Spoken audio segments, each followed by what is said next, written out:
Está aberta a sessão. Secretário, ler a ata da sessão anterior. Ata da 21ª sessão ordinária, realizada em 1º de agosto de 2005, presidência do ministro Nelson Jobim, Procurador-Geral da República, doutor Antônio Fernando Barros da Silva de Souza. Apregoado seguir esse processo: extradição, habeas corpus e inquérito. Não havendo objeção, a ata está aprovada. Vamos ao inquérito. Ministro Marco Aurélio.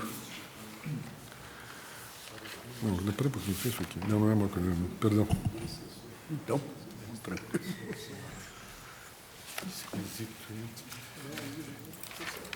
Ministro Gilmar Mendes. Inquérito 1145, autor Ministério Público Federal e denunciado Armando Abílio Vieira. Após o voto do ministro Maurício Corrêa, rejeitando a denúncia, pediu vista o ministro Gilmar Mendes. Senhor presidente. Não vota o ministro Eros Grau. Senhor presidente, trata-se de atividade relacionada com a chamada cola eletrônica. Em razão da delicadeza do tema e da larga discussão, que inclusive também se trava no próprio direito comparado quanto à tipicidade dessa conduta e condutas vizinhas ou assemelhadas, hoje no campo dos crimes envolvendo o uso de recursos eletrônicos, computadores, disquetes e tudo mais, pedi vista dos autos para analisar os seguintes fundamentos expendidos no voto do ministro relator, ministro Maurício Corrêa. Dizia Sua Excelência: conforme leciona Mirabete, o crime descrito no artigo 299 do Código Penal pode ser praticado de 3 formas. A primeira delas é a de omitir declaração a que estava o agente obrigado. A segunda ação é a de inserir, introduzir, intercalar, incluir declaração falsa ou diversa da que devia o agente fazer. A terceira consiste em fazer inserir a falsa declaração, ou seja, utilizar-se o agente de terceiro para incluí-la.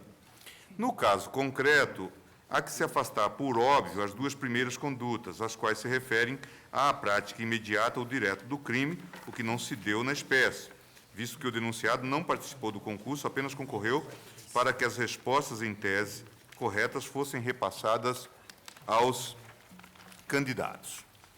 Nesse contexto, de Sua Excelência, apura-se que o fato narrado não se subsume ao tipo descrito nesse preceito, na medida em que os candidatos não visaram inserir informações falsas, mas verdadeiras, tanto mais que objetivavam acertar as questões.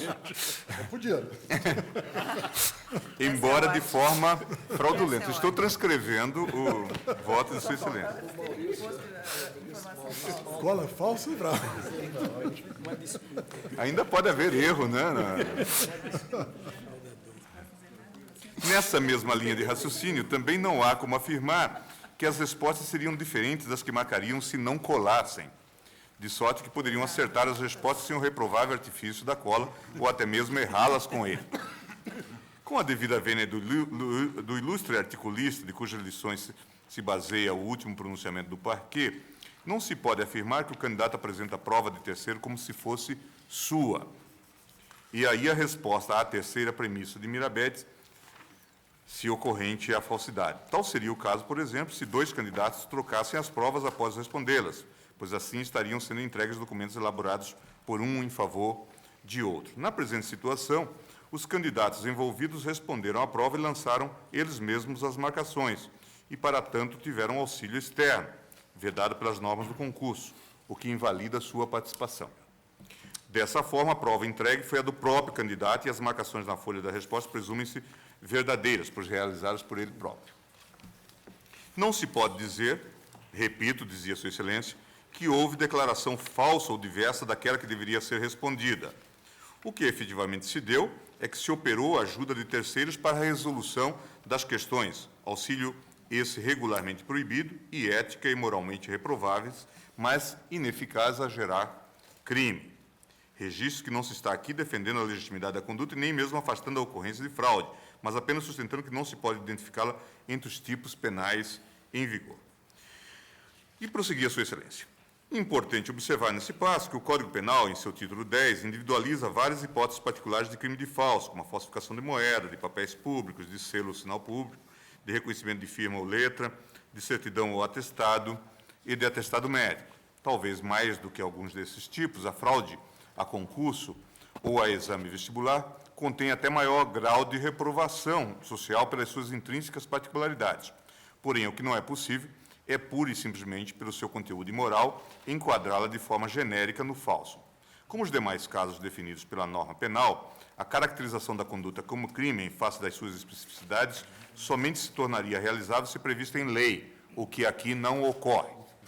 Ora, ausentes as elementares objetivas do tipo, torna-se dispensável aferir-se se as condutas prejudicaram o direito, criaram obrigação ou alteraram a verdade sobre fatos juridicamente relevantes, se o documento é público ou se é privado. Ainda que presentes esses elementos, o que não afasta, desponta clara a ausência do suposto de declaração falsa em controvérsia, relevante elemento substancial do ato. A fraude não está na veracidade do conteúdo do documento, e sim no veículo utilizado na formulação das respostas, o que é a desnatura do tipo penal previsto no referido preceito penal. Dizia ainda Sua Excelência, é certo que em casos como o presente, a sociedade reclama imediata repreensão estatal. No entanto, não pode o Poder Legislativo deixar atropelar-se pelas rápidas transformações sociais, devendo cuidar para que a regulação das relações jurídicas seja sempre precedida da ampla discussão, especialmente nas hipóteses de definição de tipos penais. Exemplo clássico dessa dificuldade é a elaboração de normas destinadas a tipificar os delitos perpetrados no uso de computadores e, mais recentemente, da internet. Essa mora legislativa, todavia, não pode ser suprida pelo Judiciário, sob pena de violação ao princípio da legalidade estrita, com graves consequências para os cidadãos que, sem segurança jurídica, ficariam expostos a arbitrariedades e incertezas, o que não se compatibiliza com o Estado de Direito. E, por fim, dizia Sua Excelência, 2 postulados fundamentais do direito penal devem ser aplicados na solução da controvérsia, o da reserva legal e o que veda a analogia in malam partem. Pelo primeiro, a conduta só é lícita se houver lei anterior que assim a defina. O segundo, proíbe a adequação típica por semelhança entre fatos, sendo este, portanto, consectário lógico daquele. Ora, tratando-se de normas incriminadoras, ou o fato bem é típico ou atípico, nesse campo não pode haver lacunas da lei, sendo de abstrair, desse modo, a possibilidade de enquadrar como típica uma conduta pela aplicação da analogia, do costume e dos princípios gerais do direito. Cita Nelson Hungria. A propósito, sabedor da tipicidade da conduta e preocupado com o aumento de sua incidência, o Congresso Nacional vem debatendo a possibilidade da incriminação desse fato específico. Tramita atualmente na Câmara dos Deputados, dizia Sua Excelência, o projeto de lei 1086 de 99, que dispõe sobre o tema. Inicialmente pretendeu-se enquadrá-lo como estelionato, proposta modificada posteriormente para sua inclusão no capítulo dos crimes contra a fé pública. Enquanto a lei não se concretizar, porém, não pode o Judiciário suprir sua falta, por mais imoral e desonesto que seja o comportamento de que trata a denúncia. Ante essas circunstâncias, com base no artigo 43.1 do Código de Processo Penal, rejeito a denúncia. De acordo com o relator, senhor presidente, a conduta não pode ser tipificada como correspondente ao crime de falso em quaisquer de suas formas. É que a doutrina distingue com precisão a falsidade do documento da veracidade da declaração. A produção de um documento falso supõe a inautenticidade da autoria e não a veracidade da declaração nele contida. Por isso, para buscar um exemplo análogo na doutrina estrangeira, tome-se a hipótese de uma avaliação escolar realizada por terceiro. Quem assume como seu trabalho realizado num exame jurídico, dizem Wessels e Hettinger, mediante a apresentação de trabalho elaborado por terceiros, produz um documento cujo conteúdo não é veraz, mas não um documento falso. Nelson Hungria fala em falsidade ideológica, que é a modalidade do falso no documental quanto à genuidade formal do documento. Não corresponde à sua veracidade intrínseca. O documento é genuíno, materialmente verdadeiro, isto é, emana realmente da pessoa que nele figura como seu autor, signatário, mas o seu conteúdo intelectual não exprime a verdade. Enquanto a falsidade material afeta a autenticidade ou inalterabilidade do documento na sua forma extrínseca e conteúdo intrínseco. A falsidade ideológica afeta-o tão somente na sua ideação, no pensamento que as suas letras encerram.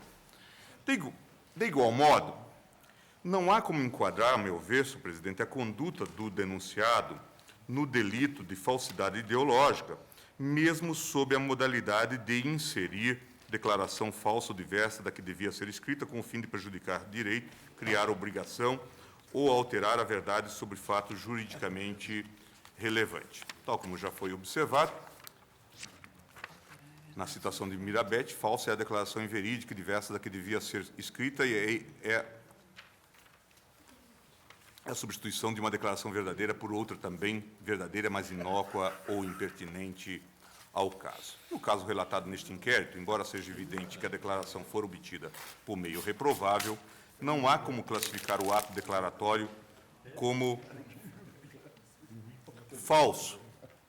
Nos termos da denúncia, todos estes acusados, Antônio Nerício de Araújo, Antônio Américo Falcone de Almeida e Pelágio Nerício, pessoa filho, mais mercenários do ensino do que professores, matricularam-se para prestar exame vestibular, objetivando transmitir à vestibulanda filha do deputado as respostas dos quesitos.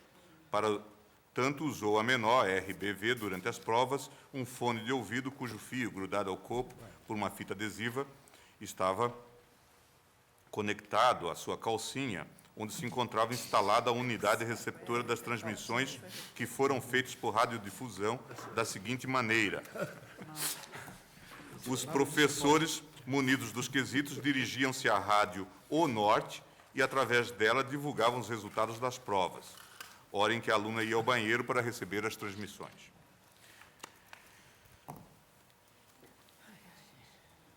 Pergunta: se a eventual cola de prova de um colega sentado em cadeira ao lado consubstanciar-se-ia em conduta típica do delito de falsidade ideológica, o suposto agente criminoso não estaria também, nessa hipótese, reproduzindo conteúdo diverso daquele que deveria constar de sua prova? Como se sabe, senhor presidente, o tipo penal constitui importante mecanismo de garantia do sistema e do acusado. Não é possível abranger como criminosas condutas que não tenham pertinência em relação à conformação estrita do enunciado penal. Nesse particular, ressalto as lições do notável Karl Engsch no célebre caso alemão relativo à possibilidade ou não de tipificação sem expressa previsão legal do suposto crime do furto de energia elétrica. Dizia Engsch: um exemplo característico de uma, como que nua aplicação da lei, fornece-lo, a tradução é portuguesa, o direito penal sempre que se trata de condenação por delitos cometidos. Isso está em conexão com o facto de as intervenções do Estado na sua função punitiva serem das mais duras de todas. Justamente por isso é que o princípio do Estado de Direito e o conexo princípio da legalidade manifestam-se neste domínio a sua particular relevância nos modernos Estados civilizados. Até a nossa Constituição não quis deixar de reforçar, de um modo especial, a validade destes princípios, com vista ao direito penal. No artigo 103, 2, disse: um fato apenas pode ser punido quando a respectiva punibilidade haja sido legalmente prevista antes da sua prática. Não podemos ocupar-nos agora, diz Engsch, com o esclarecimento desta regra sob todos os seus aspectos. Para fins da presente indagação, a sua importância reside em que, segundo ela, ninguém pode ser punido simplesmente por ser merecedor da pena de acordo com as nossas convicções morais, ou mesmo segundo a sã consciência do povo, porque praticou uma ordinarice ou um fato repugnante, porque é um canalha ou um patife. Mas só o pode ser quando tenha preenchido os requisitos daquela punição descritos no tipo, diz Engsch, hipótese legal de uma lei penal, por exemplo, subtraindo a outra em uma coisa móvel alheia com o intuito de ilicitamente se apoderar dela, parágrafo 242 do Código Penal, ou matando um homem por crueldade, para satisfazer um impulso sexual, por cupidez ou por outros baixos motivos, parágrafo 211 do Código Penal. Nullum crimen sine lege. Por força desse princípio, o Tribunal do Reich, volume 32, página 165 e seguintes, e já antes do volume 29, página 111 e seguintes, achou-se impedido, por exemplo, de qualificar e punir como furto ou desvio não autorizado de energia elétrica, através de uma derivação subreptícia da corrente a partir do cabo condutor. Não bastou que se estivesse, no caso, perante um descaramento e uma improbidade, e que, portanto, como diz aquele Supremo Tribunal, a punição correspondesse a um sentimento ético, jurídico, a uma exigência imposta pelo tráfico de tutela de bens jurídicos. Deveria ter se tratado de uma subtração de coisas alheias móveis, para que pudesse admitir-se a punibilidade por furto. O Tribunal do Reich considerou, porém, não poder subsumir a energia elétrica ao conceito de coisa. Por isso, o legislador, no ano de 1900, teve de promulgar uma lei especial com vista à punição do desvio de energia elétrica. Mas nem mesmo esta lei dava plena satisfação à jurisprudência no caso, por exemplo, da utilização abusiva de um telefone público através da introdução de moedas achatadas de 2 pfennig na respectiva caixa, pois que este fato não podia ser punido como furto de energia elétrica, dado a lei exigir para tanta subtração da corrente por meio de um cabo condutor. Pondera o Tribunal do Reich.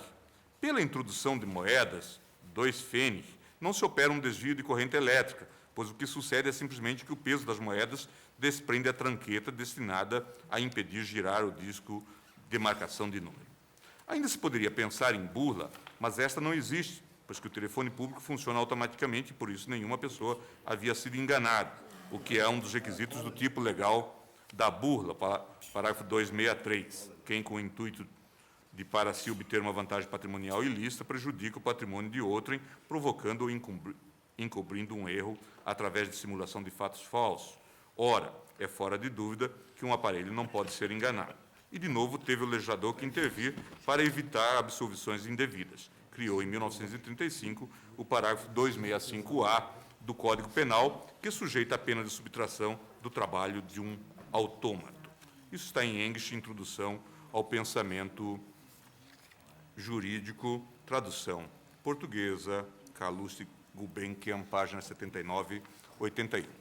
Conforme já tive a oportunidade de afirmar em ocasiões anteriores, tal entendimento não poderia ser diferente sob pena de afronta ao princípio da reserva legal em matéria penal. Não se pode aqui pretender a aplicação da analogia para abarcar hipótese não mencionada no dispositivo legal. A esse respeito, Zaffaroni e Pierangeli são enfáticos. Se por analogia do direito penal entende-se completar o texto legal de maneira a estendê-lo para proibir o que a lei não proíbe, considerando antijurídico o que a lei justifica, ou reprovável o que ela não reprova, ou, em geral, punível o que não é por ela penalizado, baseando a conclusão em que proíbe, não justifica ou reprova condutas similares, este procedimento de interpretação é absolutamente vedado no campo da elaboração científico-jurídica do direito penal.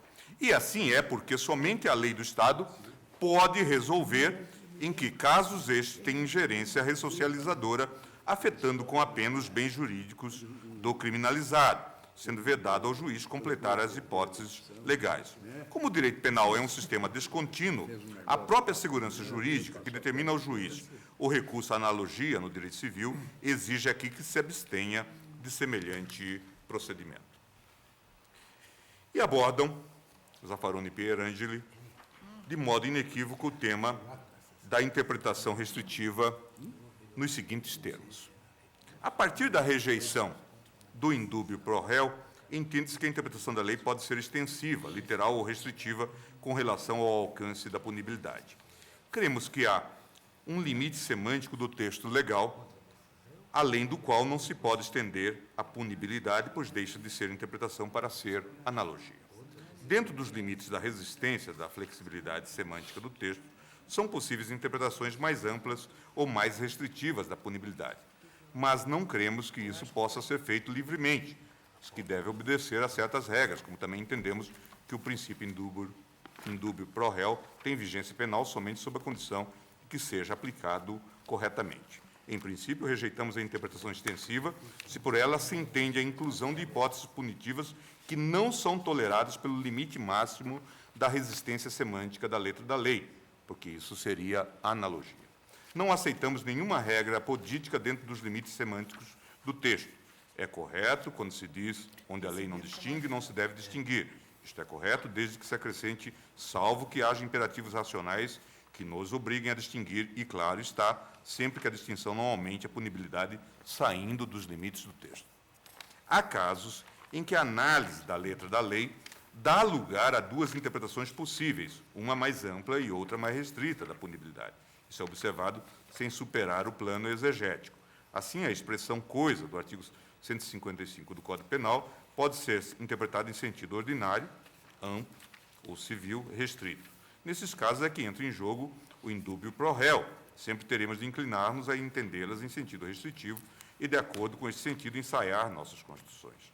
Não obstante, esse princípio não tem um valor absoluto, porque bem pode ocorrer que o sistema entre em choque com a expressão entendida em seu sentido restrito e se harmonize com seu sentido amplo, o que, em tal caso, poderíamos fazê-lo, porque tem caráter absoluto o princípio da racionalidade da ordem jurídica, que é o próprio pressuposto da nossa atividade científica. Em síntese, entendemos que o princípio indúbio pro réu nos indica a atitude que necessariamente devemos adotar para entender uma expressão legal que tem sentido duplo ou múltiplo, mas pode ser descartado ante a contradição da lei, assim entendida com o resto do sistema. Nesse sentido, senhor presidente, relembre-se o caso da violação do painel do Senado, inquérito 1879, a relatoria da ministra Ellen Grace, cuja criminalização da conduta apenas se realizou após o acontecimento do fato verificado, do fato apreciado.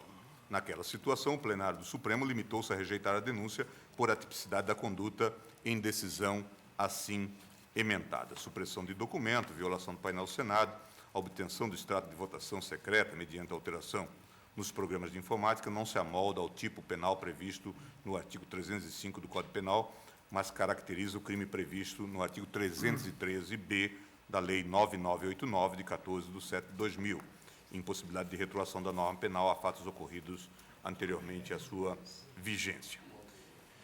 Creio que se deve adotar, portanto, o fundamento constitucional do princípio da legalidade estrita na esfera penal. Não há crime sem lei anterior que defina, nem pena sem prévia cominação legal, também nesta hipótese. É dizer, ainda que fosse desejável e oportuno, tendo que, mesmo nesses casos, por mais reprovável que seja a lamentável prática da cola eletrônica, a persecução penal não pode ser legitimamente instaurada sem o atendimento mínimo dos direitos e garantias constitucionais em nosso Estado democrático de direito. Diante do exposto, acompanho o relator pelos fundamentos ora apresentados. Meu voto, portanto, senhor presidente, é pela rejeição da denúncia. Ministro Joaquim Barbosa. Acompanho. Carlos Brito. Senhor presidente, eu fiquei muito bem impressionado com o excelente voto do ministro Gilmar Mendes, porém peço vênia a ele próprio para pedir vista. Eu vou reexaminar a questão. Após o voto do ministro Gilmar Mendes e do ministro Joaquim Barbosa, que acompanhava o relator rejeitando a denúncia, pediu vista o ministro Carlos Brito. Vamos ver. Pega a sustentação oral, né?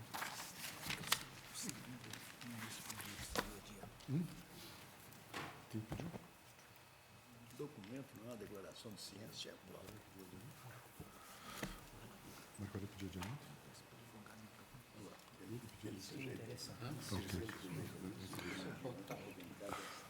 Ministro Macoré, pediu adiamento esse aqui, né?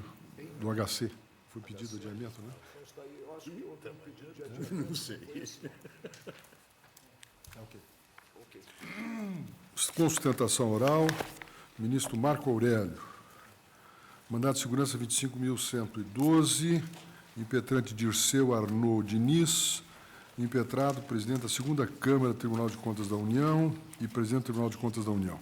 Desconsolar passiva, União.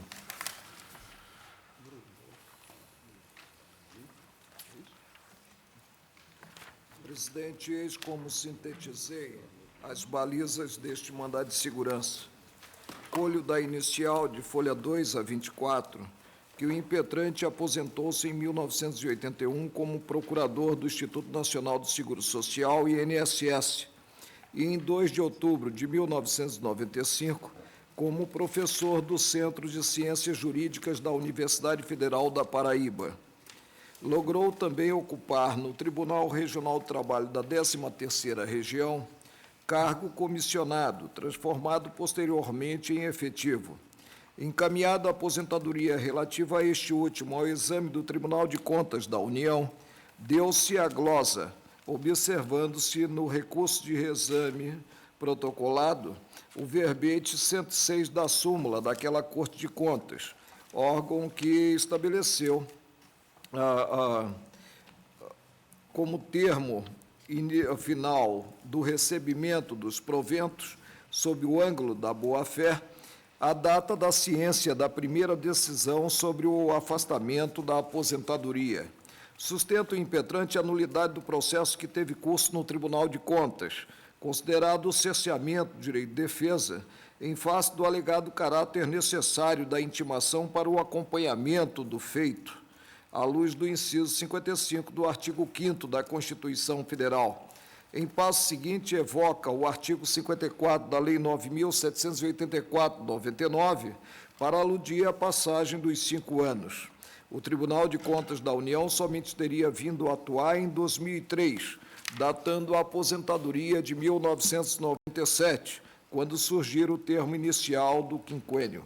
Argui ainda, como causa de pedir, a descaracterização da má-fé, ressaltando que, possuindo o recurso de reexame a eficácia suspensiva, a incidência do verbete 106 há de se fazer a partir da data em que prolatada a segunda decisão pela Corte de Contas.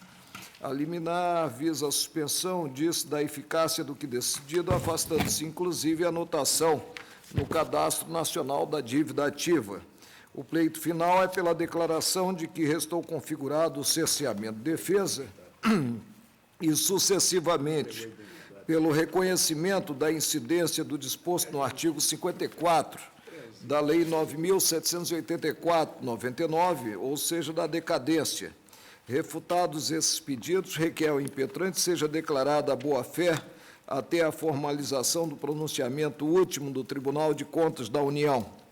A inicial fez-se acompanhada dos documentos de folha 25 a 114.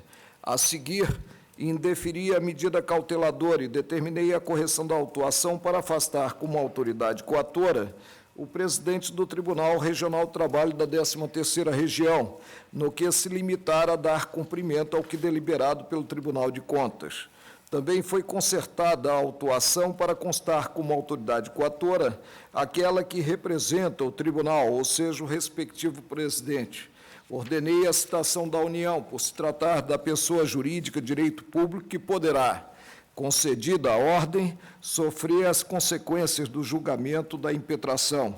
Fiz ver, então, é tempo de distinguir as figuras da autoridade tida como coatora, que deve prestar as informações, e da parte passiva no mandado de segurança, ou seja, quem, uma vez retirado do cenário jurídico o ato atacado, virá a sofrer as consequências próprias.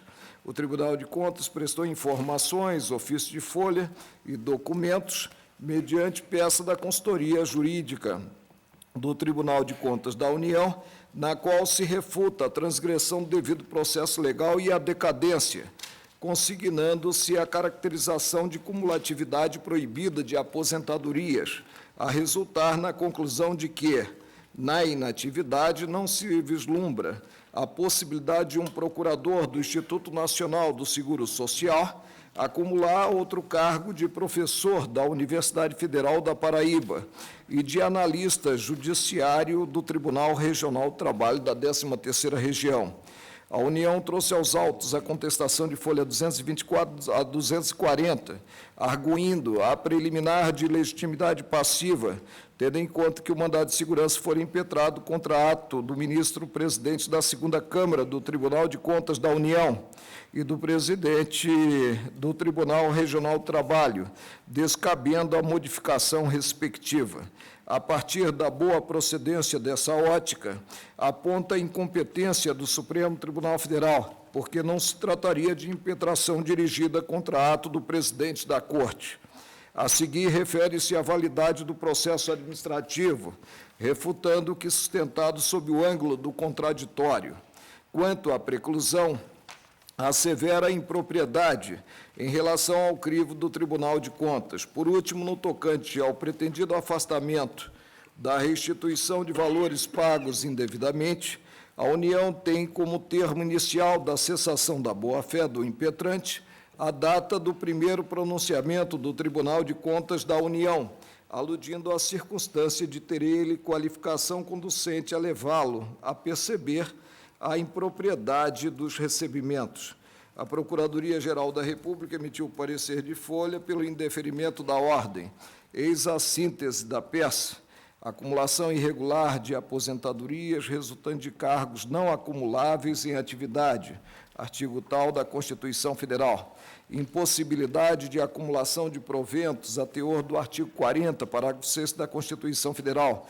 O Tribunal de Contas, no julgamento da legalidade de concessão de aposentadorias, exercita o controle externo que lhe atribui a Constituição, no qual não está jungido a um processo contraditório ou contestatório. Ato de aposentação considerado complexo, de natureza composta, dependente de registro no TCU, inaplicável à espécie, portanto, o artigo 54 da Lei 9.784 de 99, que prescreve em 5 anos para a administração anular atos administrativos, caráter provisório do efeito suspensivo conferido a recurso interposto contra acórdão do Tribunal de Contas da União. É o relatório. Pelo impetrante, falar o doutor Irapô Sobral Filho. Excelentíssimo senhor presidente, excelentíssima senhora ministra Ellen Grace, excelentíssimos senhores ministros, excelentíssimo senhor procurador-geral da República, egrégio tribunal. Com um misto de honra e muita satisfação, eu represento nessa hora o meu primeiro professor de Direito. O impetrante Disseu Arnaud Diniz foi meu professor de instituições de direito público e privado, na Faculdade de Economia da Universidade Federal da Paraíba. E ele reclama aqui, senhor presidente e senhores ministros, a garantia do que buscou durante toda a vida, a garantia de percepção dos proventos nos cargos que ocupou de procurador autárquico, professor universitário e técnico do Tribunal do Trabalho da Paraíba. Duas considerações primordiais quero trazer à tribuna. A primeira, relativa à incidência do regime constitucional anterior. O impetrante, o professor Disseu, aposentou-se em 1981 do cargo, como bem relatado pelo ministro Marco Aurélio, do cargo de procurador autárquico. Continuou professor universitário em tempo parcial e aí logrou ocupar o cargo técnico de analista judiciário do Tribunal do Trabalho da Paraíba. A Constituição contemporânea, a Constituição anterior, admitia que esses cargos ocupados cumulativamente, legalmente, porque um de professor e outro técnico científico, pudessem ser remunerados simultaneamente com os proventos do cargo pelo qual ele se aposentara. Então, o professor continuou recebendo os proventos e os vencimentos dos cargos ocupados. Depois ele se aposenta em 1995, pelo primeiro cargo de professor universitário, depois, em 97, no cargo de técnico judiciário. Entendeu o professor, numa relação extremamente controvertida, tanto que nesta corte controverteu-se o tema se era possível perceber-se simultaneamente proventos de aposentadoria, desculpem a redundância, os proventos com remuneração. Tanto assim que acabou num dispositivo constitucional, que é o atual parágrafo 10 do artigo 37, combinado com o artigo 11 da emenda constitucional 20/98, um caso deveras controvertido nessa corte, que terminou alterando a legislação congressual. E aí o professor continuou percebendo os vencimentos e os proventos de atividade. E os proventos. Pois bem, senhor presidente e senhores ministros, o professor se aposenta, o ato é publicado em 97. Em 1997. O Tribunal de Contas só veio a examinar o ato de aposentadoria para efeito registral em 2003. O professor alegou perante o Tribunal de Contas a decadência com base no artigo 54 da Lei do Processo Administrativo. O tribunal rejeitou, mas, ao rejeitar, reconheceu a boa-fé do professor e, no entanto, lhe impõe a sanção, respeitante ao primeiro acórdão. Ele rejeita a decadência ao argumento de que não se pode operar a decadência porque o ato é complexo. Se o ato é complexo, somente com sua completude ele pode ter efeito, inclusive para a sanção.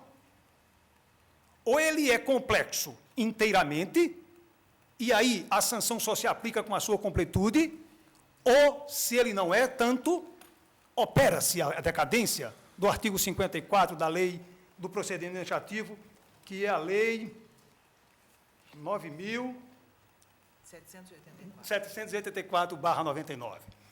Pois bem, senhor presidente, é isso que o professor reclama. Por um lado, a garantia de perceber, porque submetido ao regime constitucional anterior, os proventos de aposentadoria, já idoso como está, ou então, supletivamente, que se desconheça a incidência da decadência, que, pelo menos, a sanção que lhe é imposta somente possa ser validade a partir do instante em que ele toma conhecimento do segundo e definitivo acórdão, que aí sim completa o ato. É isso que se pede, senhor presidente. Muito obrigado. Retorna a palavra ao relator. Presidente, este mandado de segurança revela um caleidoscópio do direito. De um lado, tem-se a visão do relator e da União quanto à autoridade apontada como coator e a retificação verificada da autuação. De outro, as óticas do impetrante e do Tribunal de Contas da União sobre a definição do Instituto da Boa-Fé. Passo a análise da preliminar evocada pela União, ante o fato de, na origem, ter-se ato do Tribunal Regional do Trabalho da 13ª Região e, na ponta, da 2ª Câmara do Tribunal de Contas da União. O impetrante, é certo, apontou como autoridades coatoras o presidente da 2ª Câmara do Tribunal de Contas da União e o Tribunal Regional do Trabalho da 3ª Região. Procedi à exclusão do segundo, do presidente do Tribunal Regional do Trabalho da 13ª Região, que se limitou, se é que chegou a fazê-lo, a cumprir a determinação do órgão fracionado do Tribunal de Contas. Presente o fato de os órgãos fracionados do tribunal serem o próprio tribunal dividido, presente o fato de o presidente do Tribunal de Contas da União personificar aquela Corte de Contas, determinei o conserto da autuação para substituir-se a referência como órgão coator ao presidente da 2ª Câmara do Tribunal de Contas da União, pela alusão ao presidente do tribunal. Em momento algum, foi olvidada a jurisprudência desta Corte. Não se confunde exclusão com substituição de autoridade coatora, nem esta última com a simples correção para fazer-se inserir na autuação como autoridade coatora, em substituição ao presidente do órgão fracionado, o presidente do próprio tribunal. Rejeito a preliminar no que não levaria, de qualquer forma, ainda que mantida a referência ao presidente da 2ª Câmara do Tribunal de Contas da União, a conclusão sobre a incompetência do Supremo Tribunal Federal. Repita-se, pouco importa a origem do ato da Corte de Contas, se do plenário ou de Câmara, porque não deixa de ser dela própria, ou seja, da Corte. Rejeito a preliminar. Vamos prosseguir. No mais, presidente, reitero que tive a oportunidade de consignar ao indeferir a medida cauteladora, ressaltando que não é atacada a glosa aposentadoria, mas o termo inicial de devolução das parcelas percebidas, se revelado pelo primeiro pronunciamento do Tribunal de Contas ou pelo segundo, decorrente do recurso de revisão. Saliento ainda que fosse o mandado de segurança a ação de mão dupla, não teria a menor dúvida em assentar devolução aos cofres públicos de tudo que veio a ser percebido pelo impetrante em virtude da aposentadoria que se mostrou conflitante na dicção do tribunal com a Carta da República. Então, eu consignei, não se faz em jogo, ante as balizas objetivas do mandado de segurança, a legitimidade ou não da aposentadoria no cargo ocupado no Tribunal Regional do Trabalho da Terceira Região. O processo atinente à aposentadoria de natureza complexa, iniciando-se com o ato do órgão a que é integrado o servidor e terminando com a manifestação do Tribunal de Contas. Não se tem como falar em litigantes, o que, na forma de reiterados pronunciamentos desta Corte, inviabiliza o contraditório. Mandados de segurança 24742, 24754, por mim relatados, 24784, 24784, 24859, relatados pelo ministro Carlos Veloso. Também essa feição do processo elide por completo a possibilidade de se cogitar da incidência do artigo 54 da Lei 9.784/99, que não se faz presente procedimento que implique a anulação de ato administrativo, mas simples ausência de aperfeiçoamento da aposentadoria. A passagem dos 5 anos é desinfluente, porquanto, não se perfazendo a cadeia de atos próprios ao desfecho final do processo, não há como se afirmar a perda pela administração da possibilidade de prática do ato. Sob o ângulo do verbete 106 da súmula do Tribunal de Contas, surge a dificuldade até mesmo de conciliá-lo com o princípio da legalidade estrita, que preside a atuação da administração pública. Eis o teor do citado verbete e do referido artigo 54 e parágrafo 2º.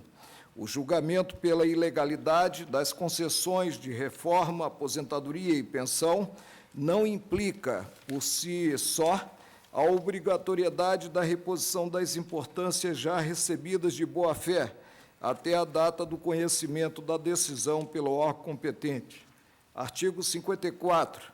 O direito da administração de anular os atos administrativos de que decorram efeitos favoráveis para os destinatários decai em 5 anos, contados da data em que foram praticados, salvo comprovada má-fé. Considera-se exercício do direito de anular qualquer medida de autoridade administrativa que importe impugnação à validade do ato. Ora, ou a aposentadoria é legal e os recebimentos contam com lastro maior, ou se mostra conflitante com o ordenamento jurídico, e aí, diante do interesse público primário, cumpre obstar, por evidente improcedência, tais recebimentos, determinando-se a devolução dos valores aos cofres públicos. No caso, entretanto, a discussão resolve-se em campo de mais simplicidade. Advoga o impetrante a tese de que a boa-fé, no que percebidas parcelas mensais a título de proventos, projeta-se até a decisão final do Tribunal de Contas da União, não sendo de considerar a ciência ocorrida após o pronunciamento primeiro. Para tanto, potencializa a circunstância de o recurso de reexame possuir eficácia suspensiva, ouvida o impetrante, o caráter temporário do fenômeno que vige enquanto não decidido o recurso. Vale dizer que, desprovido este último, reafirma-se a ótica primeira, é o suficiente para se concluir pela irrelevância da articulação. Ademais, ante a própria definição contida no parágrafo 2º do artigo 54, referido, descabe ter a previsão legal como adequada à espécie. Indefiro a ordem. Ministro Leos Grau. esse problema da boa-fé. Né? Eu penso que, a partir do primeiro pronunciamento quanto à ilegalidade da aposentadoria, ficou alertado. Né? Assumiu o risco. Assumiu o risco. Assumiu o risco, recorrendo. Né? Mas ele teve que entrar com recurso para ver a boa-fé reconhecida? Todos de acordo? Ele teve que entrar com recurso para ver a boa-fé reconhecida, segundo consta. Isto é, no primeiro acordo, não lhe foi reconhecida a boa-fé. Ele teve que entrar com recurso para a boa-fé dele ser reconhecida. A primeira determinou a devolução integral. Integral. Aí, no recurso, No se recurso foi reconheceu- reconhecida a boa-fé dele. Não, um minutinho. Pelo menos é o que Minutinho. consta aqui, por isso que Vossa Minutinho. Excelência Pelo que eu esclareceu. percebi, eu teria que proceder ao reexame do processo. O Tribunal de Contas, ele simplesmente concluiu pela impropriedade do ato de aposentação. Sim, negou o registro. Negou o registro. E parou aí. Não, diz ele aqui na impetração, alegou em suma o acordo, que Aí era nós- devida a devolução, Vossa Excelência porque o tá lendo- impetrante teria tá agido lendo a com má inicial. fé. É. Está lendo a inicial.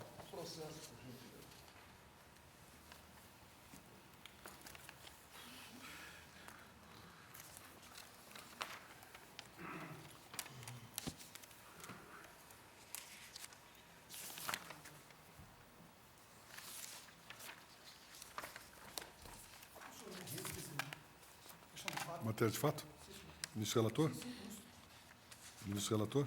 Pois não, estou... No segundo acordo é reconhecida a boa-fé. Eu tenho cópia do segundo acordo, irmãos. É reconhecida a boa-fé.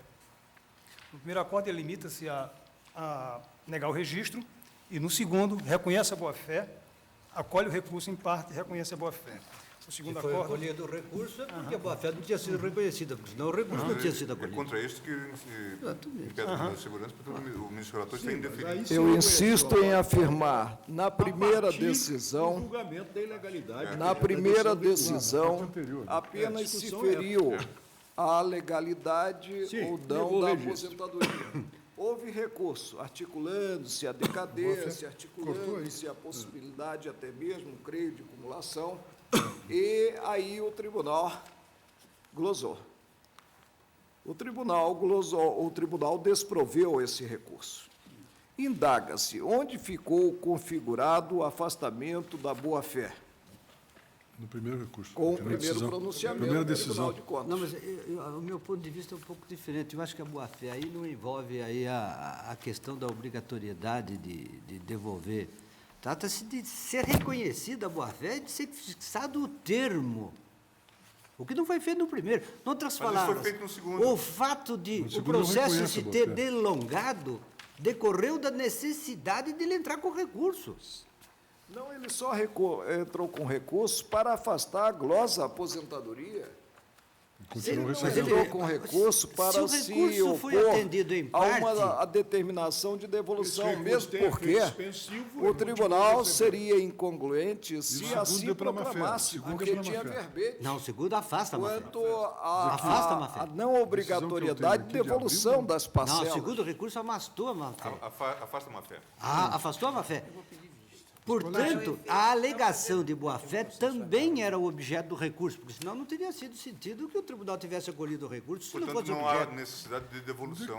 Exatamente. Ou Ora, seja, em outras cessa- palavras, ele teve que prolongar o processo Ministro. para ver reconhecida a sua boa-fé Sim, mas a a partir decisão de do Não, relator, ministro. mas essa Ministro. questão não é relevante para a decisão Ministro, do relator. Ele está Ministro, indeferindo a segurança, não somente. até o primeiro Se pronunciamento, ele não tivesse recorrido, que ele recorreu quanto à legalidade da aposentadoria. você Se ele tivesse sabia tudo. recorrido, ele teria que ter devolvido tudo. Ele teria que ter devolvido tudo. Cessavam, mas o certo é isso. Teve que devolver os proventos considerado o período. Dado o recurso, período não se que suspendeu o mediou pagamento dos proventos provisórios. O primeiro pronunciamento e o segundo do tribunal.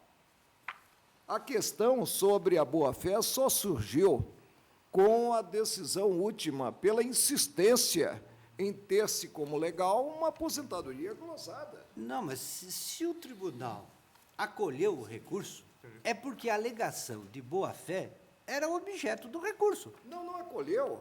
Ao contrário, ele desproveu Não acolheu? desproveu e determinou diante do recurso. O recurso não discutia boa-fé. Não discutia. a legalidade Não se da fazia em jogo a devolução, porque o tribunal, no primeiro pronunciamento, observou o verbete. Sim. Não. É súmula do Tribunal de Contas que não se devolve, aos provimentos. Ele simplesmente não se silenciou. Não, ao contrário. Não implica a obrigatoriedade de devolver. Isso. Ao contrário. Hein? A súmula é o contrário. Não implica, por si só, a obrigatoriedade da reposição. Pois é. Não há obrigatoriedade. Já recebidas de boa-fé. É que boa-fé se presume. Então, afirmada a ilegalidade, não houvesse o recurso, teriam sido cessados os pagamentos. Sim, mas se ele não tivesse recorrido, ele teria que devolver tudo. Não, Excelência, não, ele não devolveria nada. Por causa das Nada. dívidas de simulado. Tanto que está em jogo apenas a devolução, considerado o período entre o primeiro pronunciamento e o segundo. Entre o primeiro e o segundo só. Não, eu vou pedir vista em mesa só para examinar o teor do primeiro acordo. Ô, ministro Peluso, se Vossa Excelência não se opõe, ministro Peluso, se Vossa Excelência não se opõe, eu tenho um processo análogo, com estudo bem adiantado, eu pediria vista dos autos. Sim, mas eu só quero dar uma... Deixa eu Mas o meu problema é um problema só de termos do acordo aqui, do primeiro acordo. Porque se o primeiro acordo o escusava de devolver, o segundo acordo teria sido uma reformácio impégios, ou seja, recebeu um recurso para Excelência, o piorar primeiro- a situação do recorrente. A primeira Nunca vi isso na decisão vida. apenas proclamou Isto que é, estava no verbete. se o primeiro acordo o dispensava de boa-fé. pagamento, o segundo recurso houve um reformácio impédio. O recorrente recorreu e ficou numa situação pior. Se ele não tivesse recorrido, não pagava Excelência, nada. porque não se mandou devolver do período anterior, Excelência. Da decisão. Sim, mas com a obrigação de O devolver. aposentado com o ato de aposentadoria Passa a receber. passa a receber proventos provisórios, certo. condicionados ao julgamento de legalidade do Tribunal de Contas. Tribunal de Contas. O tribunal julgou ilegal. Se não tivesse havido recurso, desde o trânsito em julgado desta primeira decisão, teria cessado o pagamento. Da segunda. A única coisa que o tribunal Primeira. não concedeu A primeira. Não, sim, teria não cessado o recorresse. pagamento da acumulação. Teria cessado o da pagamento da segunda, acumulação. tempo da Tudo bem. pendência do recurso. Tudo bem. Então, aí havia um problema. Ele teria a obrigação de devolver ou não? Não. O que tinha recebido? Não. Não, por conta do entendimento já simulado de que nisso não briga. Não teria que devolver? Não teria que devolver. Pois então, o segundo acordo diz que ele tem que devolver a partir Não, do... Excelência, Só Excelência. o tempo da pendência do Só, recurso. só entre entre a primeira decisão e a segunda. Isso aqui eu quero dar uma olhada. Mas Só eu quando visto for o tempo mesmo. do Vamos acordo. prosseguir. Não, isso ficou claro até da sustentação Presidente. oral do ilustre advogado. Presidente. E o que está em discussão é o tempo navegando. da pendência do recurso. Isso aqui eu quero. Como o recurso tem efeito suspensivo, né, ele não faz cessar, quer dizer, ele impede a cessação do pagamento dos proventos provisórios, mas aí por conta e risco do recorrente. Se ele continuar a receber. Isso partir do pressuposto que o primeiro acordo não lhe impunha a obrigação de devolver. Claro que não impôs, Excelência, seria um paradoxo. Ter-se a imposição seria adotar a postura contrária a um verbete da própria Corte, da súmula da Corte. O acórdão silencia. Né? Ou talvez tenha até Gente, proclamado a rapidamente, eu só inexistência vou da dar examinado aqui obrigação nos de termos devolver. do primeiro acordo, só acordo. Vamos lá, presidente, podemos prosseguir. Né? Senhores ministros, Vista em mesa. Vista em mesa. Eu estou pedindo vista em mesa, só vista em tá, mesa. fiquei com vista em mesa. Vamos adiante. Ainda o ministro Marco Aurélio, mandado de segurança 25.072, Impetrar Terezinha de Jesus Ribeiro Araújo, Impetrar Tribunal de Contas.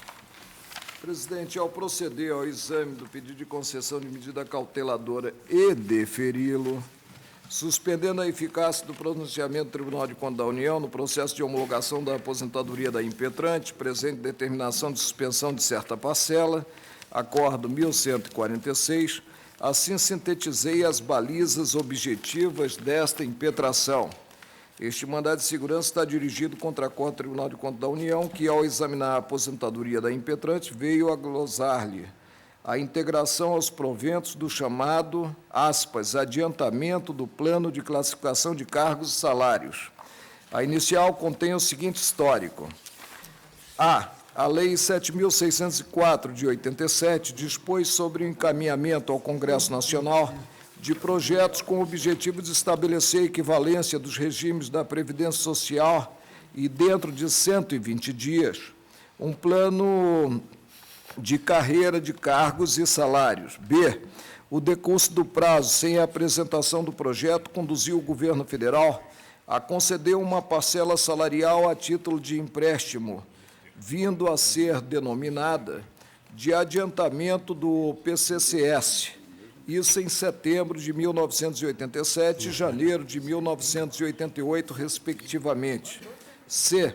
Com a medida provisória número 20, posteriormente convertida na Lei 7.686, de 2 de dezembro de 1988, à citada parcela foram dados contornos legais, a ser incorporada a remuneração do servidor. D.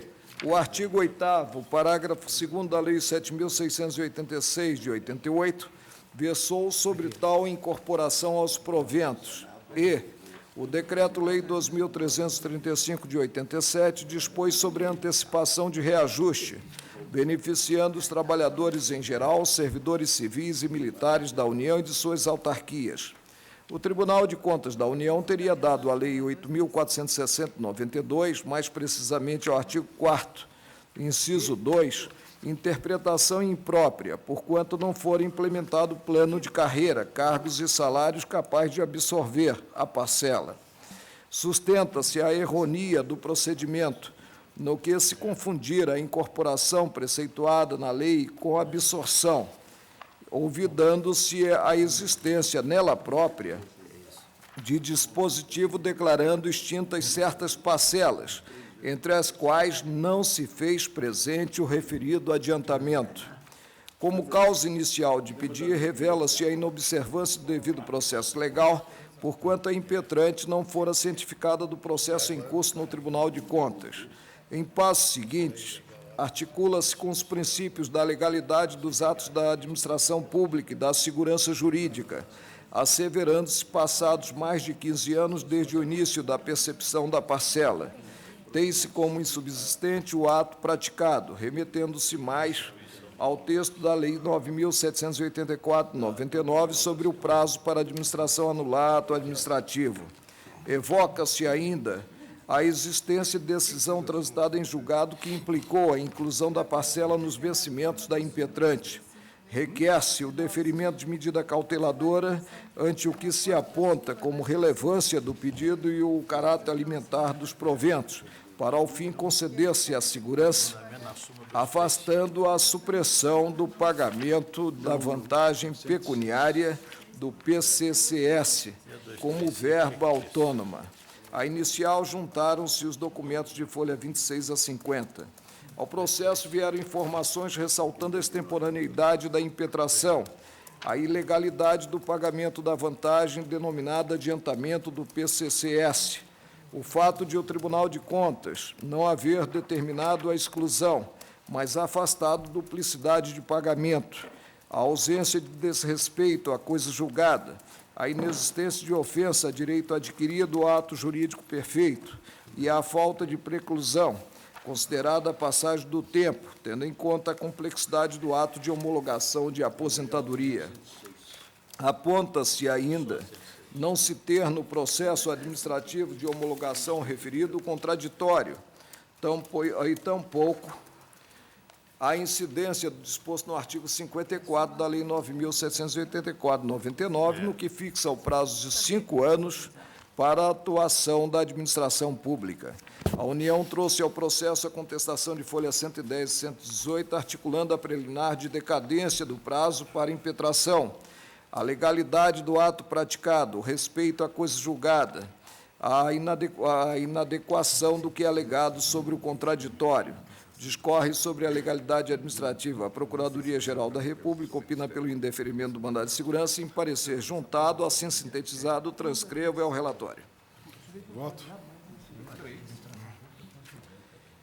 Ao proceder ao exame do pleito de concessão de liminar e, portanto, preliminarmente, assim resumia a visão formada sobre o caso. sob o ângulo da nulidade do que decidido pelo Tribunal de Contas da União, atente-se para a natureza do processo no qual praticado, que se mostrou voltado à homologação da aposentadoria da impetrante.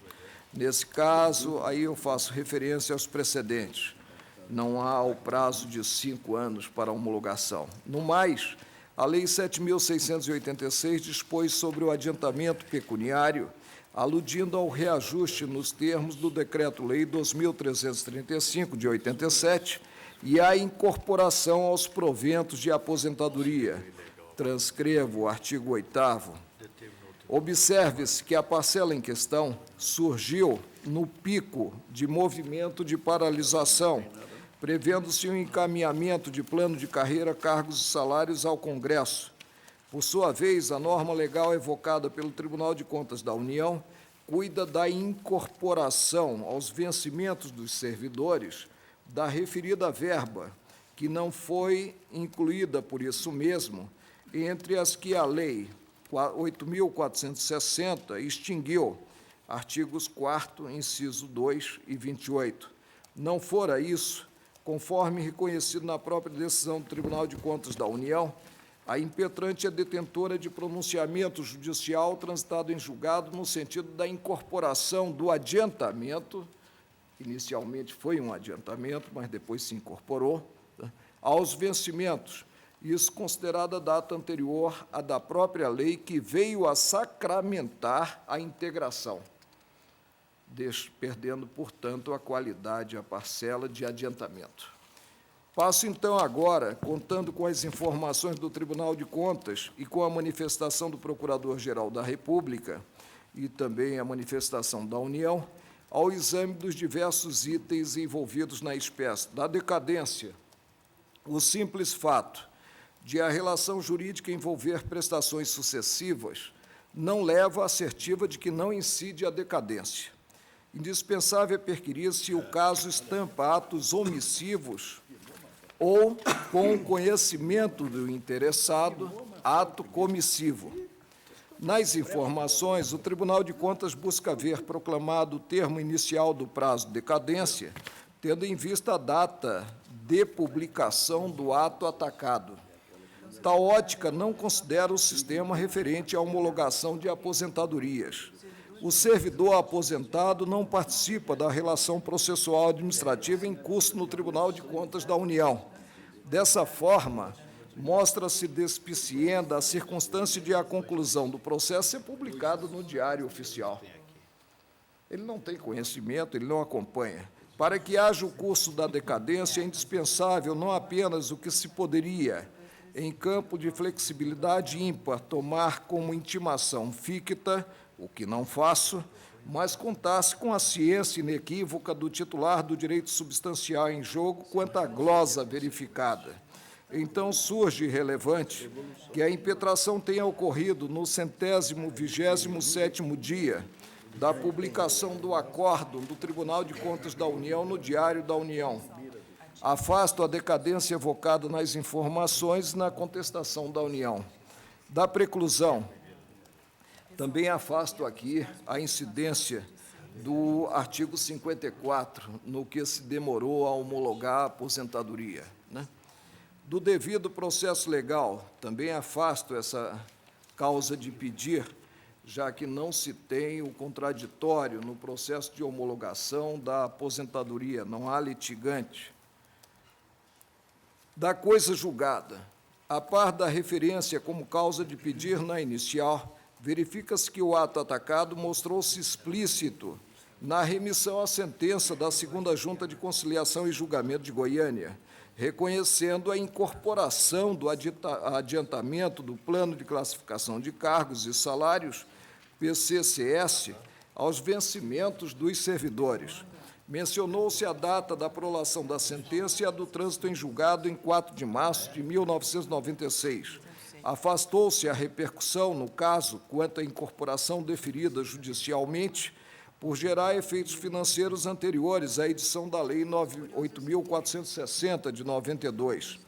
Assim, pouco importa que não se tenha procedido à juntada da peça, o exame da questão há de levar em conta a verdade formal estampada no ato impugnado.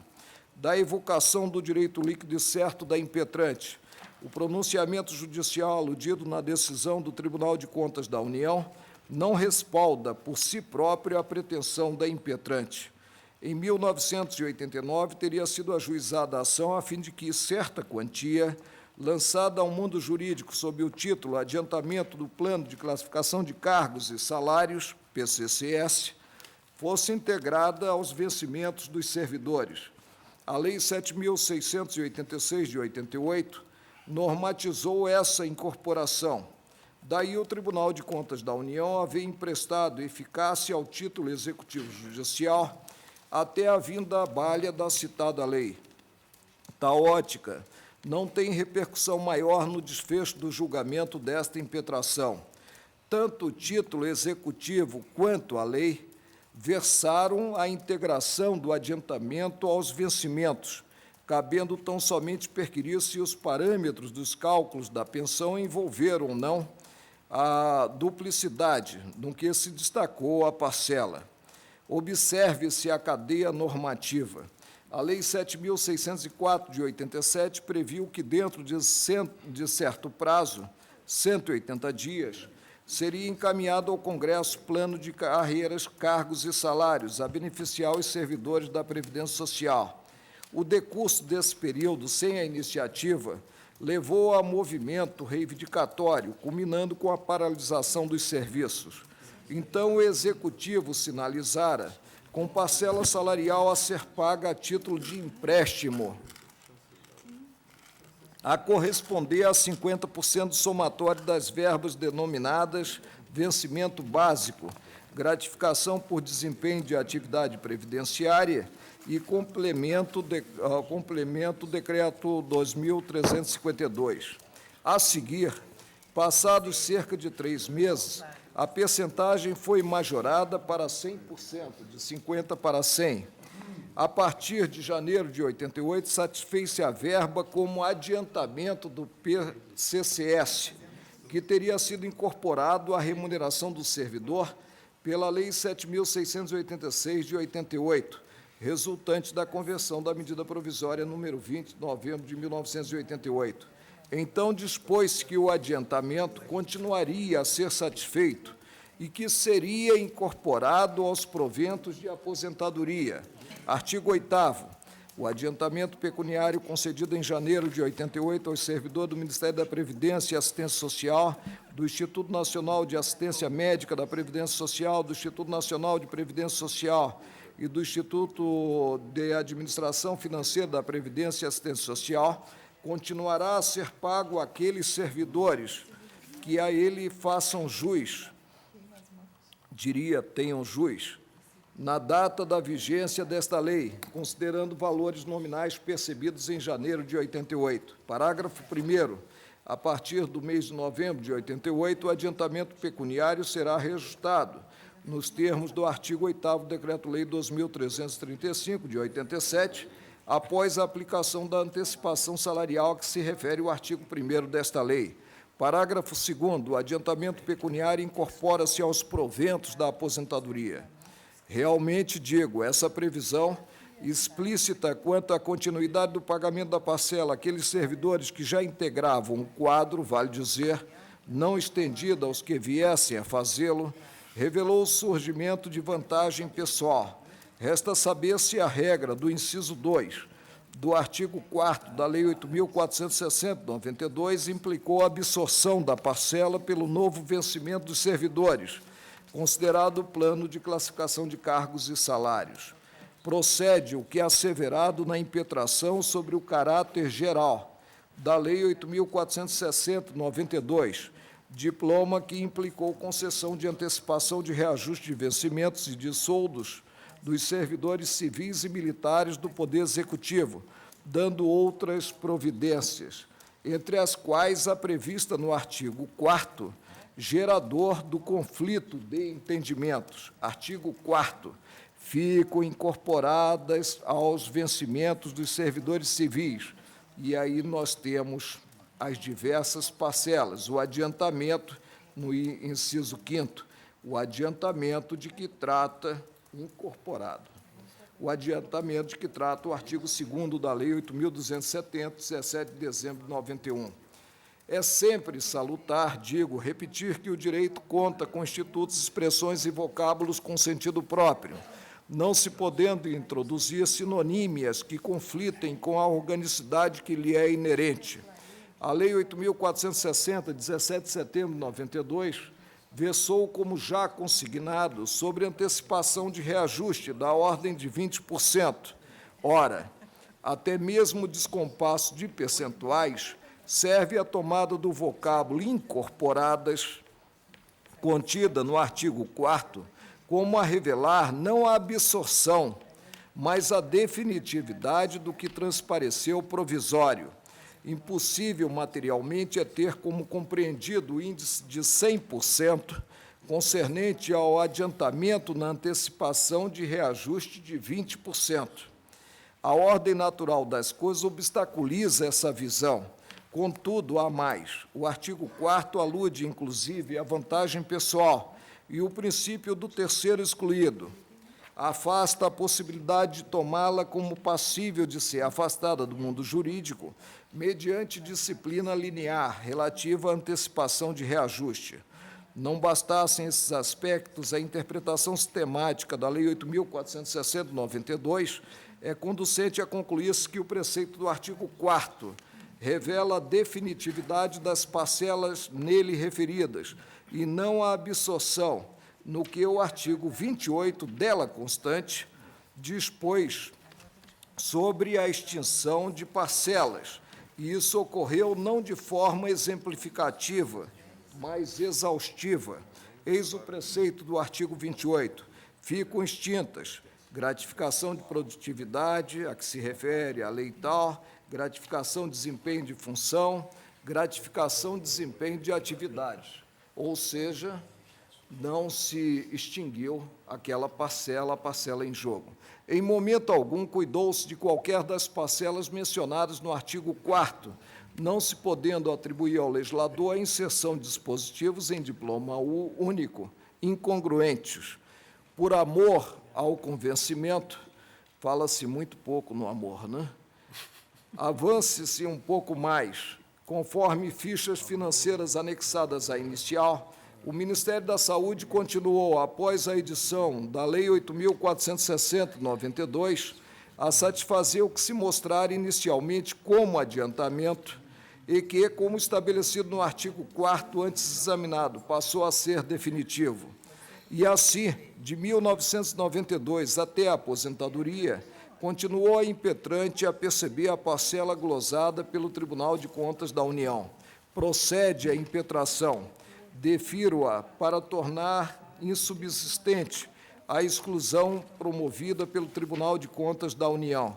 A esta altura, chega-se à conclusão de que a Lei 8.460, 17 de setembro de 1992, refletiu na incorporação, o que acabou decidido pelo Judiciário, no que o título executivo vem a reforçar, a tornar extremo de dúvidas o direito da impetrante, considerada a ótica já devidamente formalizada pelo plenário do Supremo Tribunal Federal, segundo a qual decisão do Tribunal de Contas da União não resulta no afastamento do cenário jurídico, como se relativa fosse à rescisória da coisa julgada. Mandado de segurança 23.665, relator ministro Maurício Corrêa, e mandado de segurança 23.758, relator ministro Moreira Alves. É como voto. Ministro Carlos Grau. Senhor presidente, com a vênia do ministro relator, eu vou pedir vista em um caso, no mandado de segurança 25.317, eu despachei monocraticamente em sentido inteiramente adverso. Eu vou pedir vista. Após o voto do relator, que deferia a ordem, pediu vista o ministro Carlos Grau. Senhor presidente, eu estou em condição. Retorna em mesa o MS 25.112. Senhor presidente, o excesso de trabalho dessa corte leva os ministros, às vezes, a se equivocar, como qualquer homem se equivoca. O primeiro acordo é absolutamente textual. diz o voto do relator. Em razão dos fatos acima, O não há equívoco que se seria falar... meu, excelência? Como? O equívoco seria meu? Não precisa Não, ressalvar. todos, mas... Em razão dos fatos acima, não há que se falar em aplicação da súmula 106. É evidente a má-fé do interessado. Esse foi o primeiro acordo. Primeiro acordo. Como procurador e professor, não pode alegar desconhecimento da norma que impede essas acumulações. Deve, assim, haver a devolução dos valores recebidos indevidamente nos termos da súmula 235. E da ementa consta: providencie junto ao ex-servidor a restituição dos valores devidamente recebidos como aposentadoria no cargo de analista judiciário, com fundamento na súmula 235. Ele recorreu, alegou no recurso a boa-fé. E o acordo diz o seguinte: quanto à suposta má-fé do interessado, aqueço aos argumentos do interessado. Portanto, ele aduziu, alegou como objeto típico do seu e específico do seu recurso a sua boa-fé. Quanto à presunção de boa-fé, razão pela qual propugno pela aplicação do enunciado 106 da súmula de jurisprudência desta Corte, em relação às quantias devidamente recebidas até a data em que foi notificado do acordo não minutal. E a mesma coisa constou da ementa. Em outras palavras,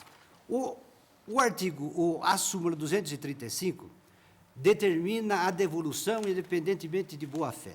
Só que faz uma ressalva para a 106. Qual é a 106?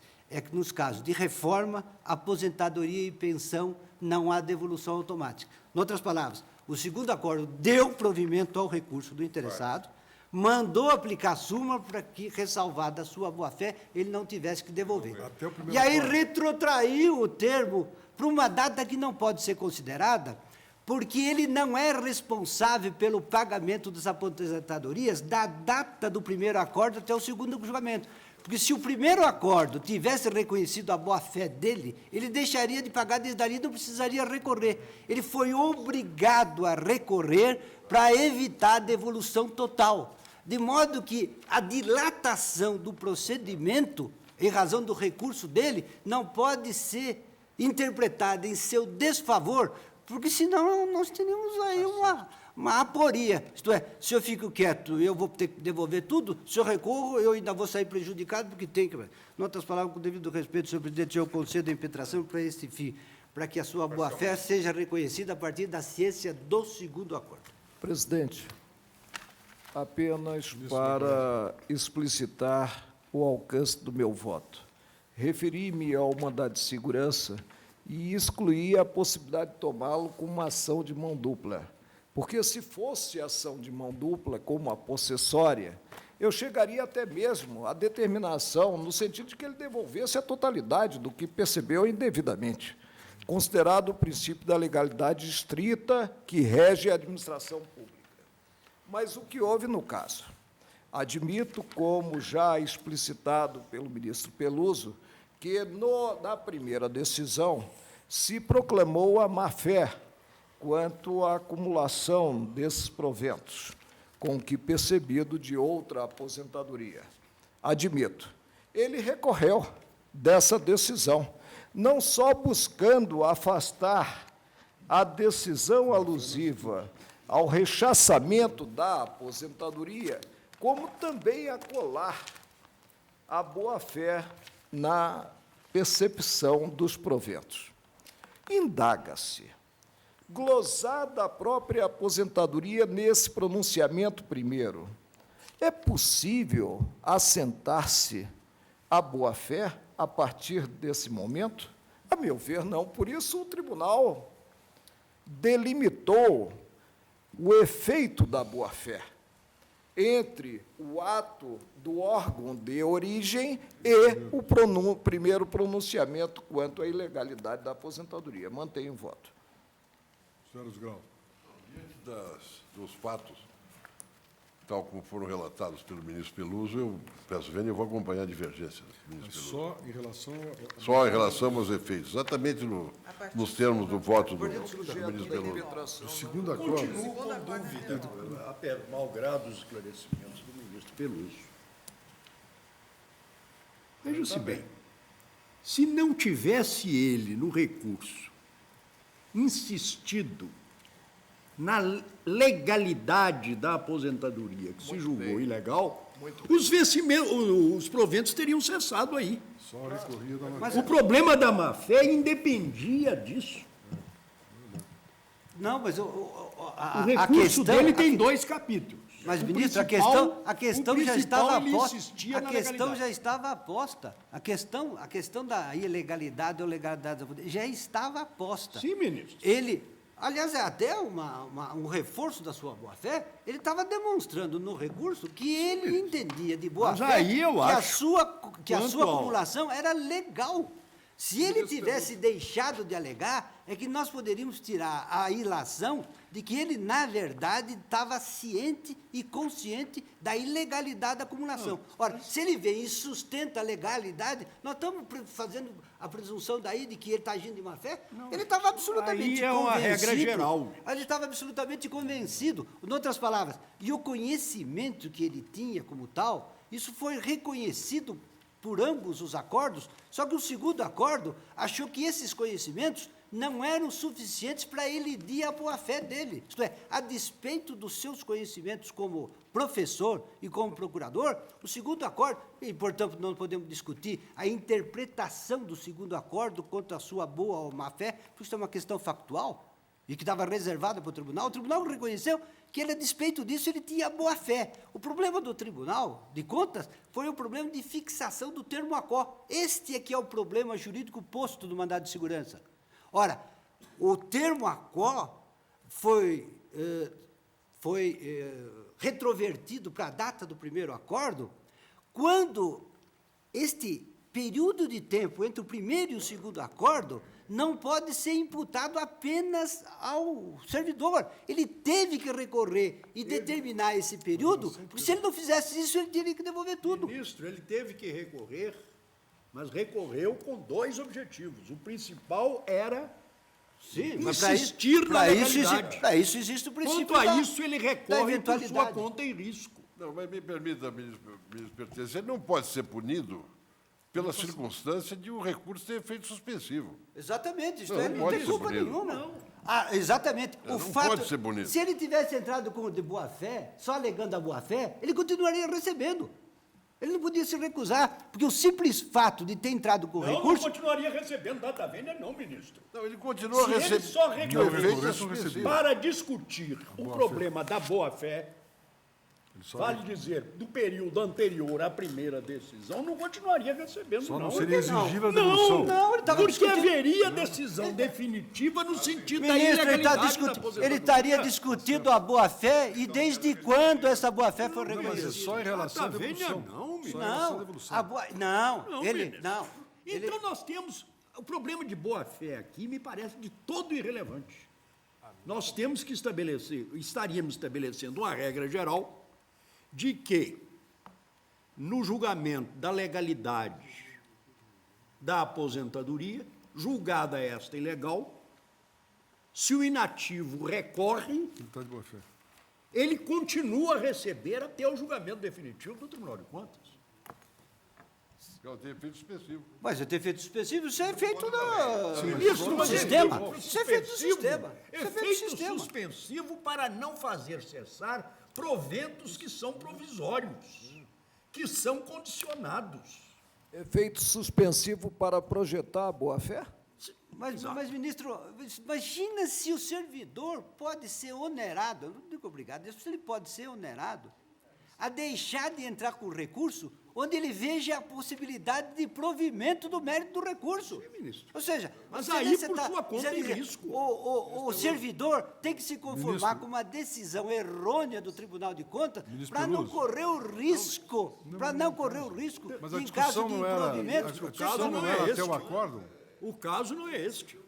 Como não? Tanto que ele não está discutindo mais aqui a legalidade da aposentadoria. Não, tá, ainda está tá. discutindo. Ainda alega, Verdade. sim, ainda alega até agora. Mas quanto a isso, No o tribunal mandado de está de acordo, segurança, ainda não. alega até agora. No mandado de segurança, decidiu não. corretamente. Não discute. Discute, sim, o vício do processo e a decadência, né?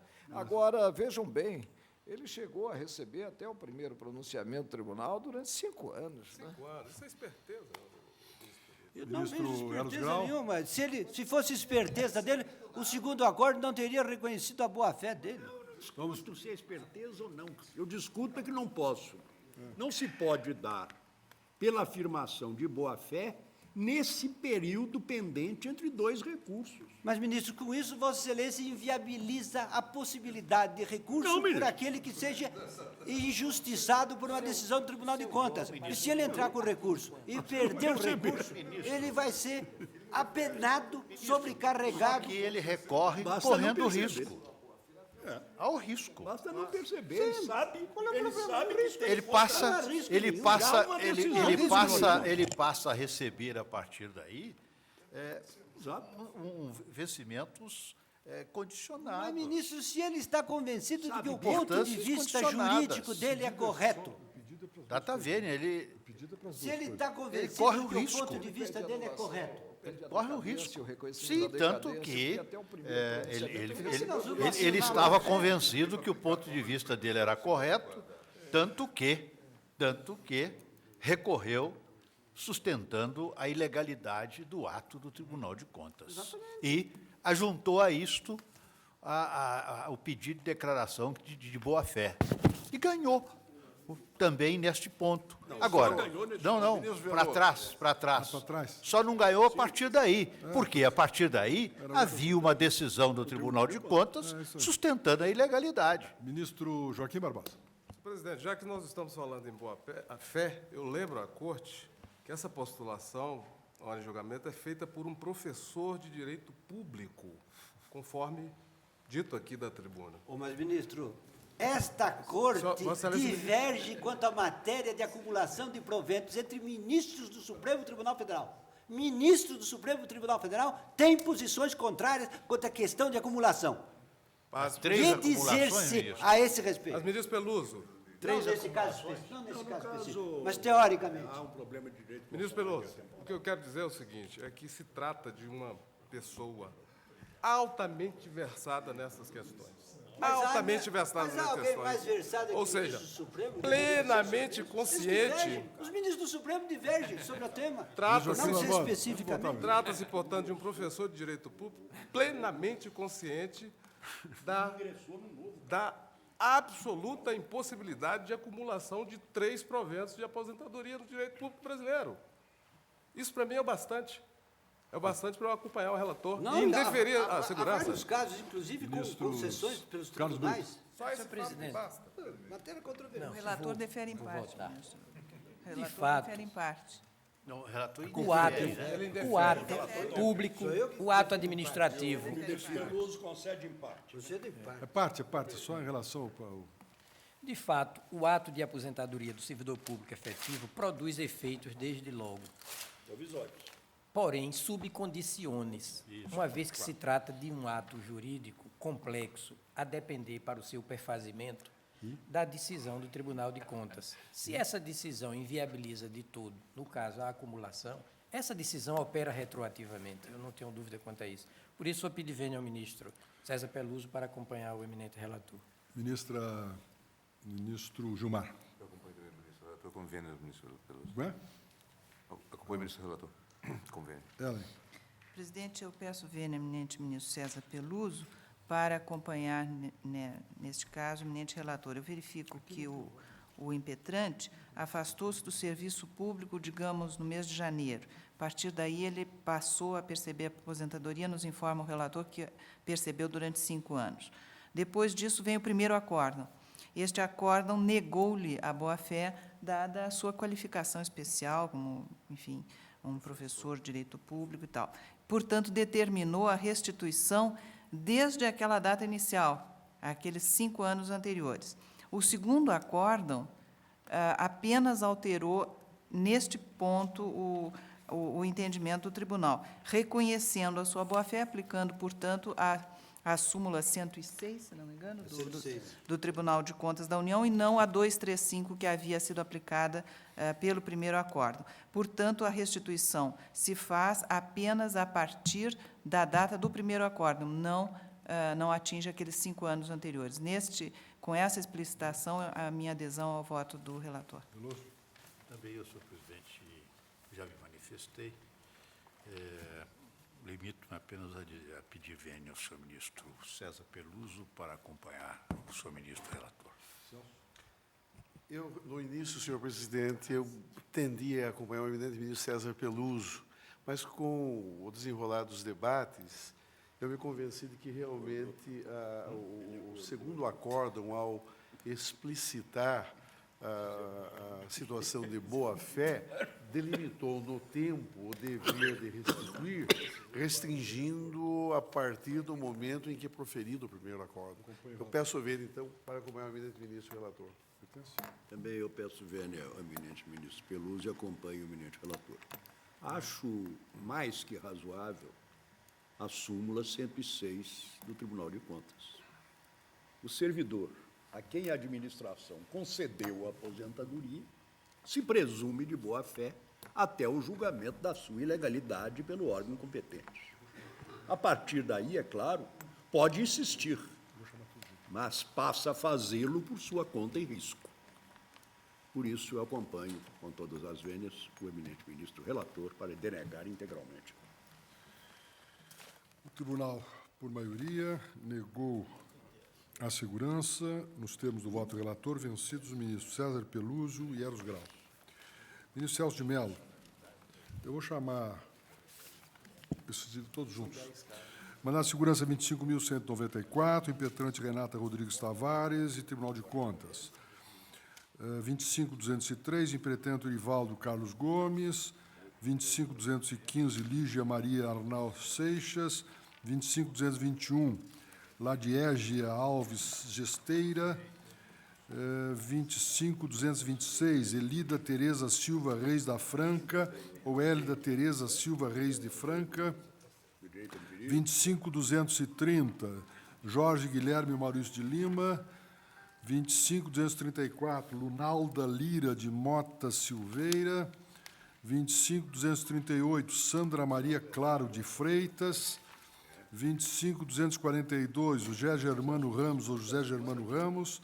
25.246, Maria Carmen Ângelo Cavalcante, em todos impetrados no Tribunal de Contas. Falar, Vossa Excelência. Senhor presidente, a matéria é conhecida da Corte, já há diversos precedentes firmados pelo plenário do Supremo Tribunal Federal.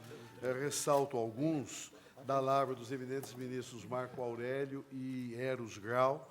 Diz respeito à questão da cessação da requisição de servidores que exerciam funções junto ao Tribunal Regional Eleitoral da Paraíba. Sobreveio a deliberação do Tribunal de Contas, que sofreu impugnação perante esta Corte. O eminente Procurador-Geral da República opinou em todos os casos, inclusive nos que foram apregoados por Vossa Excelência, no sentido da denegação do mandado de segurança, considerada, de um lado, a plena legitimidade constitucional do poder de controle externo que assiste ao Tribunal de Contas em relação aos atos de todos os poderes da República, inclusive do próprio Poder Judiciário, e, de outro lado, salientando que, na linha da jurisprudência que esta Corte firmou na matéria, e menciona aqui uma emenda do eminente ministro Marco Aurélio no MS 25.198, que cumpre aos tribunais eleitorais preencher os cargos existentes no quadro funcional, fazendo cessar a prática das requisições, de modo a atender às balizas da Lei 6999 de 82. O servidor não conta com o direito líquido e certo de permanecer no órgão cessionário, cabendo isso sim o retorno ao órgão cedente. Na mesma linha, decisões da lavra do eminente ministro Eros Grau, de que reproduz o ementa consubstanciadora do julgamento proferido no MS 25.195, de que Sua Excelência foi relator, e considerados esses aspectos todos, mas, sobretudo, o que dispõe a legislação específica, que é a Lei 6999 de 82, artigo 4º, eu também, senhor presidente, na linha dos precedentes, eu denego o presente mandado de segurança e mantendo íntegra, em consequência, a deliberação emanada do Egresso Tribunal de Contas da União. Todos de acordo? O tribunal, por unanimidade, negou a segurança nos termos do voto relator. Essa programação vale para todos os mandados de segurança. Me dá o 24.569.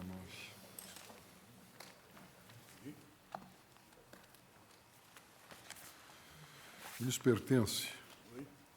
Mandado de segurança 24569. Impetrante Aécio Mágio de Alcântara e outro, impetrado Tribunal de Contas.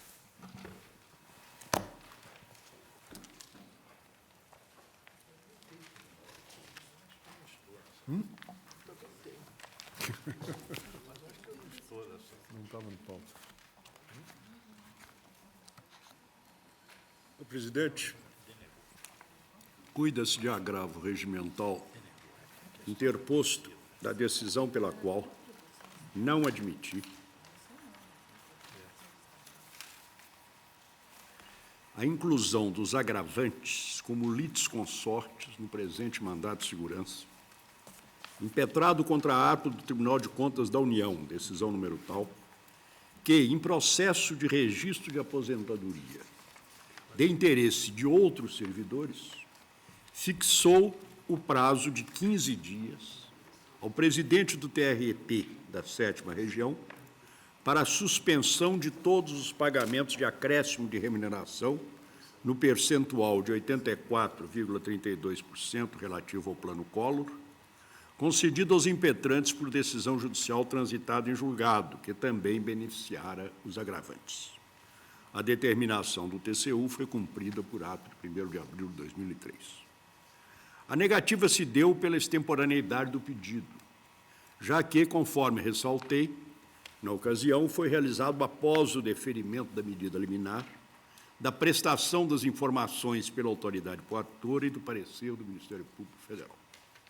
Afirmam, em suma, os agravantes que a limitação temporal adotada se restringe à hipótese de litisconsórcio facultativo, certo que a relação jurídica existente entre os agravantes e os servidores contemplados pela liminar deferida no item epígrafe denota a existência de litisconsórcio ativo necessário entre os referidos sujeitos, na medida em que estes foram atingidos de maneira idêntica pelo ato coator, de modo que o acórdão a ser proferido no presente mandamos trará disposições que os atingirá uniformemente. Diante disso, conclui-se, observa-se a presença dos requisitos constantes do artigo 47 do Código de Processo Civil, a litisconsórcio necessário, etc.,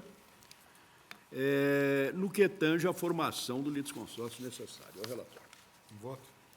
No caso, os agravantes buscam o seu ingresso no feito sob argumento que também foram atingidos pelo mesmo ato apontado como coator na presente impetração, folhas tais. Daí conclui, uma vez admitidos os agravantes no polo ativo do presente rito, a decisão final a ser proferida atingirá estes os impetrantes originários indistintamente, justamente em razão da idêntica relação jurídica a abarcá-los. De fato, o objeto do presente mandato de segurança é a decisão do TCU que determinou ao TRT a imediata suspensão do pagamento do acréscimo do percentual relativo ao Plano Collor, reconhecido por decisão judicial transitada em julgado indistintamente. Ora, não há, no caso, qualquer prejuízo para os agravantes com o indeferimento da pretendida inclusão no processo. A regra do artigo 47 possui a natureza de obrigatoriedade aventada pelos agravantes apenas em relação aos litisconsortes situados no polo passivo da demanda. Isso se deve ao fato de não se poder obrigar o litisconsorte a ingressar com a ação em juízo. Nem essa recusa pode inibir o autor de fazê-lo. Sobre o tema, ensina o professor Otton Sidu, etc. Assim, exigir, sem qualquer imposição de um limite temporal, a citação de todos aqueles que possuem interesse no desejo da demanda, para que manifestem sua intenção em figurar no polo ativo, atenta contra o maior aproveitamento da atividade judiciária. Ultrapassado, no caso, o prazo para o pedido de inclusão, nego maior aproveitamento da atividade judiciária, entre aspas. Ultrapassado, no caso, o prazo para o pedido de inclusão, nego provimento ao agravo, sem prejuízo, é claro, de que os agravantes possam postular, na via processual adequada, o reconhecimento do seu direito. É meu voto. Admissão em que fase? Pronto para julgamento. Já pronto para julgamento? E não se trata de litisconsórcio necessário. Litisconsórcio ativo necessário. Ninguém é compelido, né, a ingressar em juízo. Todos de acordo? do tribunal por unanimidade, negou o provimento ao agravo, né? Ao agravo, nos termos do voto do relator. Senhores ministros, faltam 10 minutos, nós temos 2 temas que vão nos prolongar, vamos suspender a sessão. Está suspensa a sessão por 30 minutos. Eh bien,